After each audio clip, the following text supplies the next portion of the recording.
Business owners in several major cities are asking local governments to take action on this homeless crisis. First, we told you about the Phoenix, Arizona area, where several shop owners say a large homeless encampment next door is dangerous and a humanitarian crisis.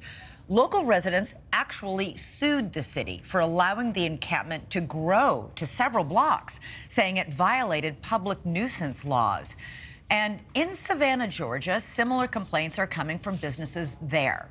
A local business owner says this surveillance video shows a homeless man stealing a planter outside her storefront, but it's more serious than that.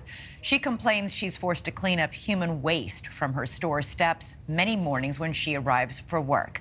Leah Bailey is the owner of Leah Bailey Interior. She's calling on law enforcement and the city to do more to confront homelessness. She joins us now. Leah, I've got to ask you, how bad is it most mornings when you arrive at your business? What do you find? It's always a surprise, unfortunately, and I have a handful of designers and interns and amazing staff that we never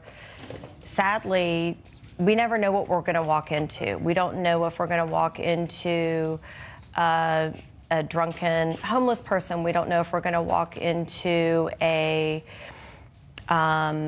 overdose situation. We don't know if we're going to walk into vandalism.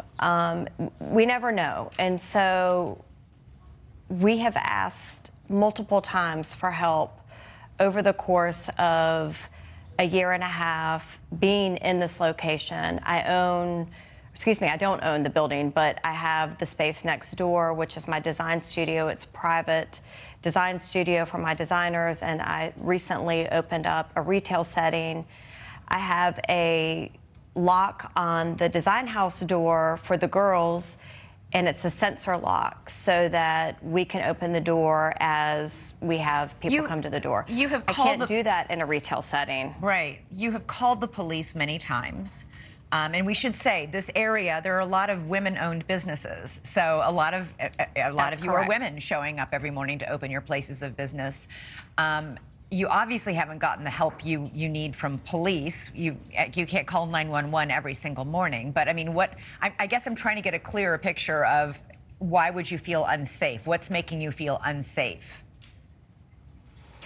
It doesn't matter what time we come to work. It is a guarantee that there is going to be a homeless person somewhere around one of our entrances. We can call 911. We have a non-emergency number that we also call. The sad part about it is our police force, they're not equipped to handle what is actually happening in our city. I had a ton of my planters out front robbed 2 weeks ago. I can afford the plants to be replaced. What I can't afford is a life of one of my employees, one of my customers, one of my clients. Has anybody actually threatened you, though? Someone who I don't even know on the street. So the police come, they help us, and then they leave. That's all they do. Right, but their hands are tied because they're...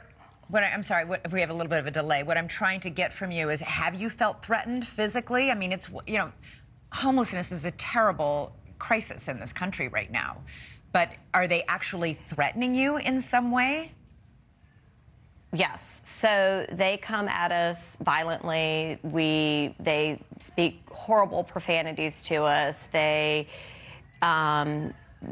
a little bit of aggression towards us.